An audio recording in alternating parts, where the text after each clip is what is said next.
Konnichiwa. Glad to see you back. I probably should learn the word for after hello, good afternoon. I have it, but I can't remember. We're going to get into doing the bottom, but one of the things I wanted to explain was when I'm doing, and I will get into this a little more on the arc length, edge arc length, what we're trying to do is we're trying to find, and I should have found the arc length of this bottom panel first, and then compared it to the arc length of the side panel, because if the arc length of the bottom panel is a little bit longer, or yeah, I'd say a little bit longer than this angle on, or the length on the side bottom of the side panel here, I would change the angle. Let me get over here again. I would change the angle of this, and it's probably not going to be more than probably 1/4 of an inch, if even that much, but I don't think it's going to be a problem right now. So let me reset up again, and I'll start putting the brad nails in. We'll start lofting up the bottom panel. We'll go with this low angle, so this lens will get everything in. We only got to remember, we only got a single layer of 6mm ply here.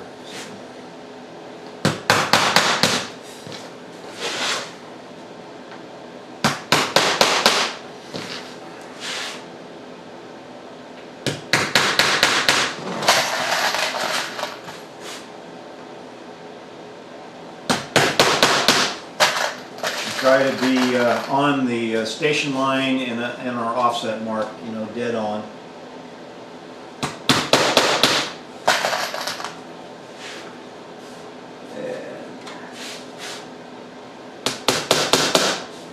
Okay, there's the outline. Let me get some clamps and clamp this up.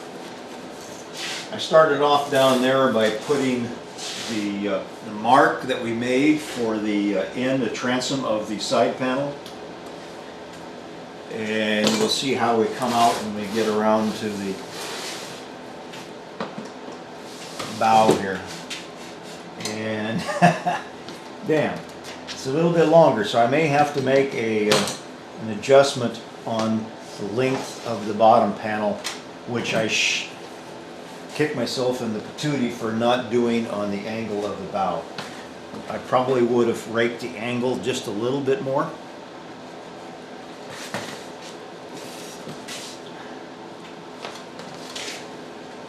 Okay, we got a nice tight fit all the way around.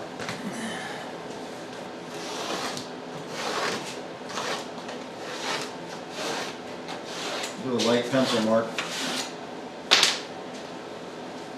and see how we like that. I think I might mark where my edge length is.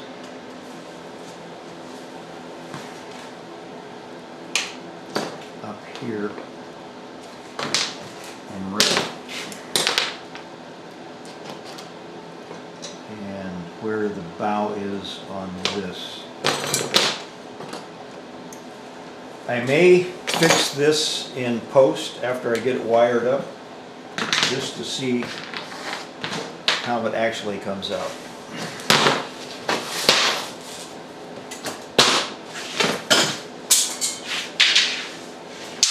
Oh. And you saw in that last one, I was spending a lot of time looking at my curve. Pull this nail here. Yeah. That one needs to go out just a hair.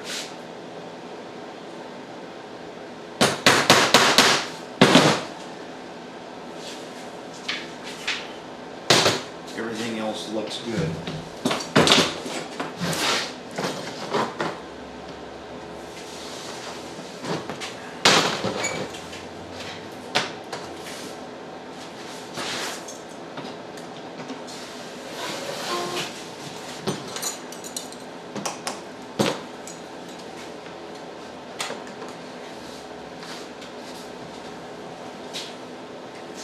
And we'll redo this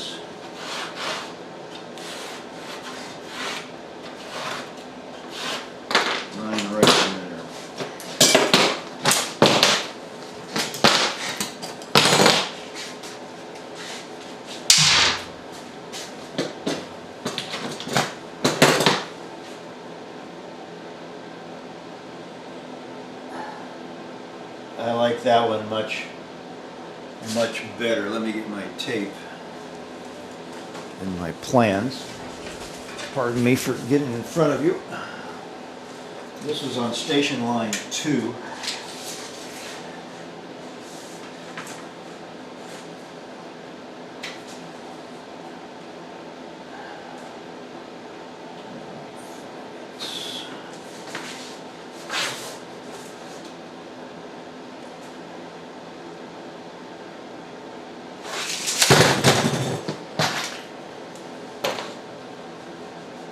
And I need to go out another 1/8 inch more. Should go from a 1/2 inch mark to a 5/8 mark. And that'll make that one look fine. I'll go ahead and clamp it up in for a dark line.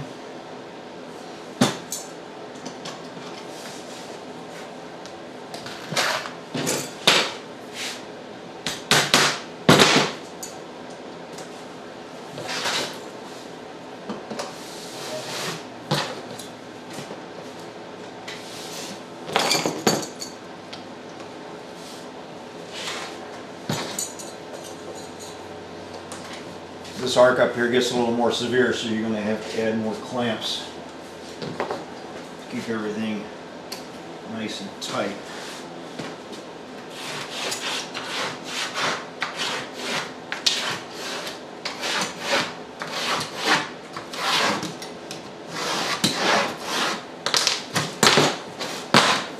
You can see that line a little better now or not. Okay. I'm going to do the other one on the other side and then we'll come back. Actually, before we go to the other side, I want to show you that measurement where the tape is hooked over the last nail and we walk our way around and we come up and get our mark, and it's 89 and say 7/8, 89 and 7/8. Let's see what I marked down.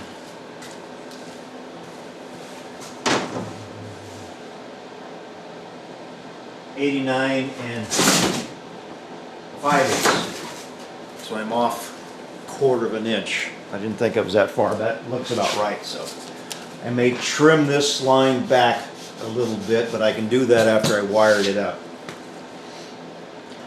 I should have on the bow here, now that I know them distance, I should have on the, get up close here, on the angle here on this point at the bottom, I should have moved it out a little bit so the angle isn't quite as steep. I would have added an extra 1/4 of an inch to the, where are we at? I would have added an extra 1/4 of an inch to the length of the bow here, so that angle would have changed. And I'd come back and give you a little bit more, since this, all we're going to do is this bottom panel layout and cut out.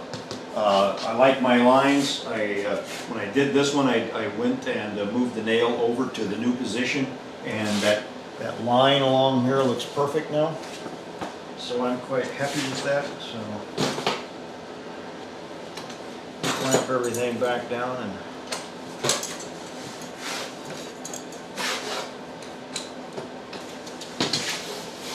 do our dark line.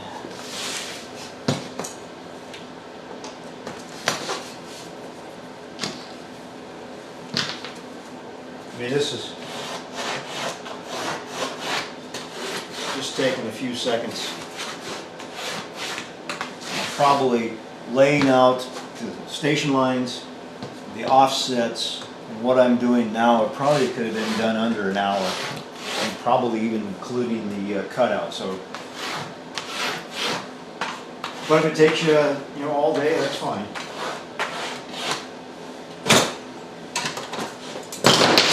Building a boat, you want to be correct and have fun and not make all the mistakes that I've been making. Probably because it's so doggone cold out here. It's actually colder in here than it is outside. It started raining again, warmed up, and so the ice and stuff has gone away.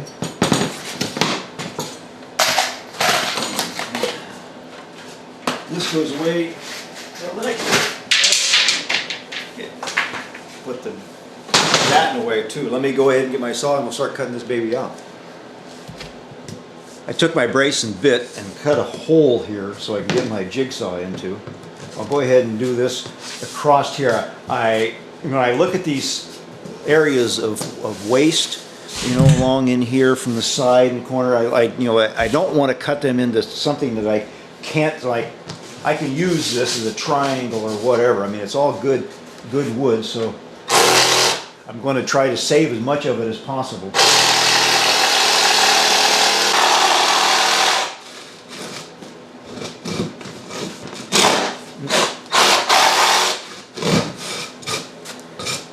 Even with a little plastic guide on this thing rips out more than what I'd like it to. So let me go down a couple inches this direction and I'll switch over to my Japanese draw saw. Okay. Okay, get out my, I'm pretty sure it's pronounced Tajima. I gotta get my instruction book out.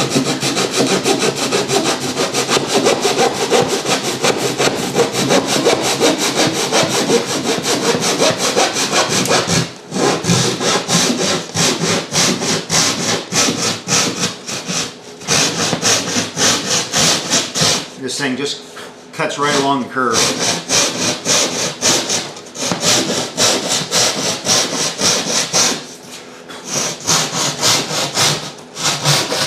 Like a hot knife through butter.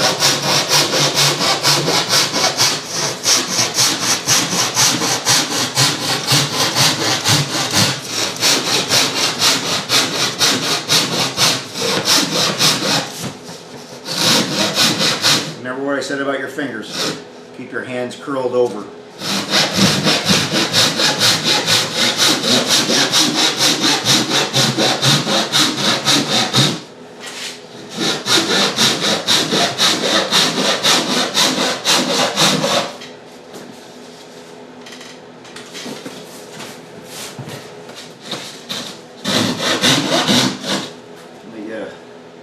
Let me clamp go.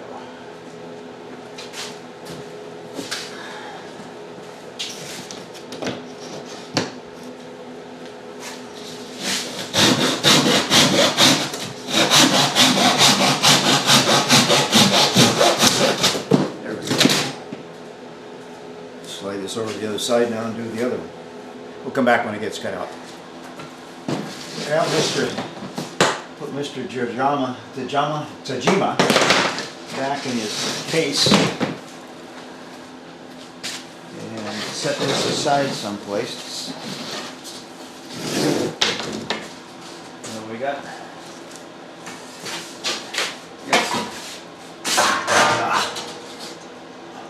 Got some usable wood here. I don't know how much.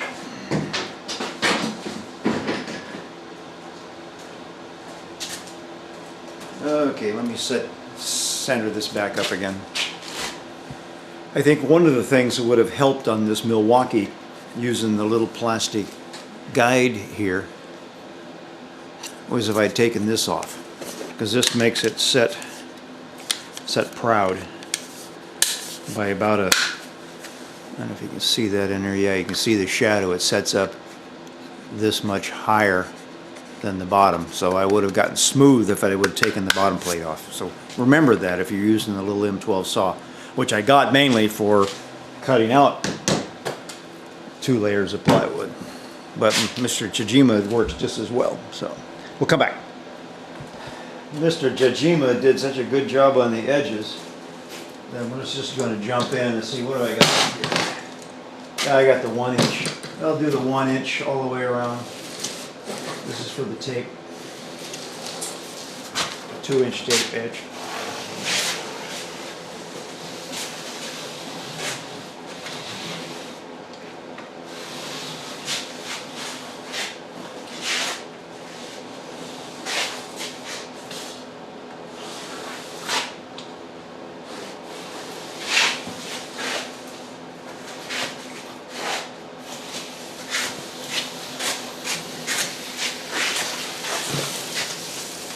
And as you can see it goes pretty quick. Let's go down to 3/8.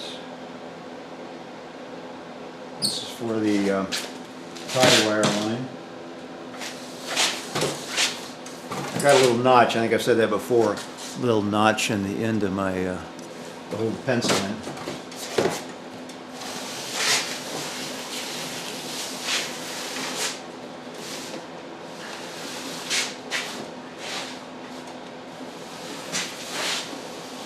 This haul's gone so fast I should go to some sportsman's show and build a boat in 2 or 3 days.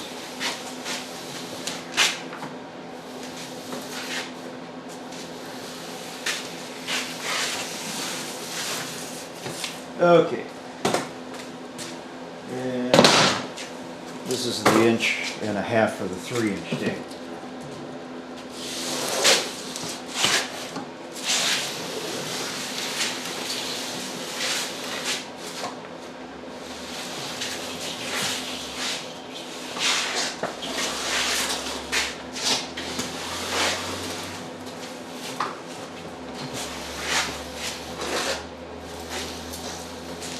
Should have had my rasp out ahead of time, so I'll leave the camera running. We'll get the rasp. Okay. With 45 in. Make sure you get the small edge.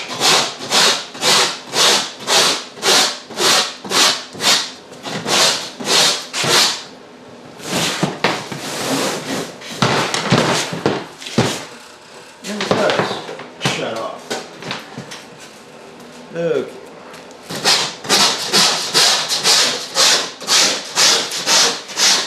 I like doing this because I don't have to worry so much about grain pattern. I should be going this direction. The little plane going this way will tend to rip out the edges because the grain's going this way and you want to go that way. The rasp, I don't have to worry about it so much.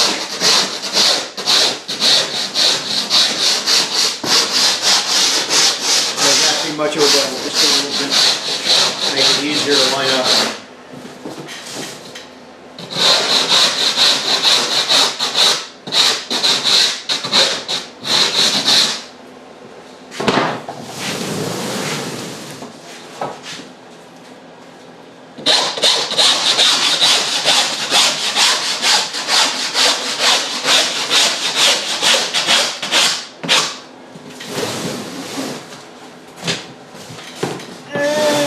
The home stretch and leave this beetle bone.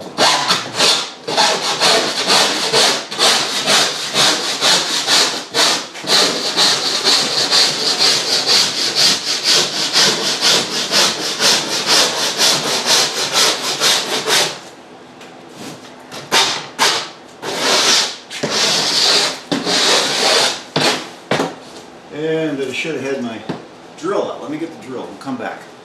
I'll be gone just 3 seconds. Okay, we've got our 3/8 setback line here, so we'll just go one in the corners and a couple in the middle. That should be enough. And then the next one there's always going to be one in the station cut lines. Am I still in here? Hate this lens. Hate it. Okay. There we go.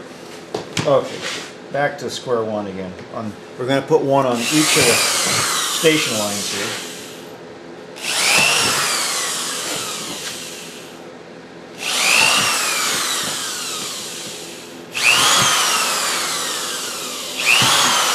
One down the corner.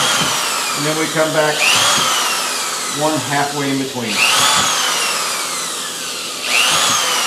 So basically you got one about every 6 inches. If this boat had more curvature, I may drill some extra ones in the bow since we got this distance,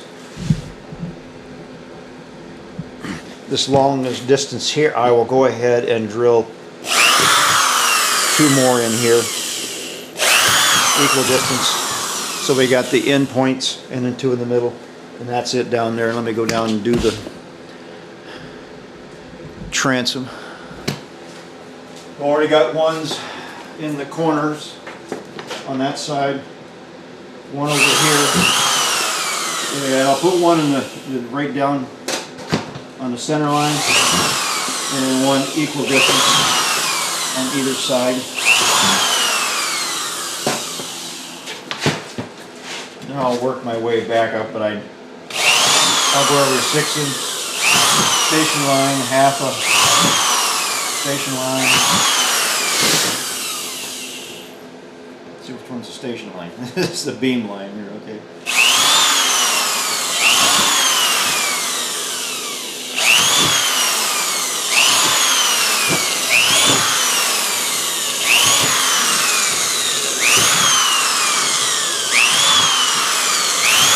This is the only one we wire up at this time. We'll do the other drilling on the side panels once we get them up. Let me do some rearranging and we'll come back. Got the bottom panel all done. Drilled, everything swept down. You want to sweep down because remember you don't want to make the wife mad because she's already on your case for why are you building a boat? Why are you spending that money building a boat? We don't need a boat. Why are you doing it? So, we keep it clean. We got the bottom in and I got a bag or sandbag, or you can use a 2x4 or 2x6 or something just to hold it up. There's some weight in the middle, and then there's I got another sandbag at the end here to hold up the kind of like pre-bend it because the boat's going to have some. Where's duck at? You can see the boat hull has some rocker to it on the bottom. It has some curvature, so it helps to pre-set up this guy. Now you can see. He rocks back and forth here. Add a little bit to it. Got the panels up, and I'll go ahead now and cut some wires. And I think I might be okay on the edge length there. I think I might be fine. You know what they say about fools and children. Let me get my wire.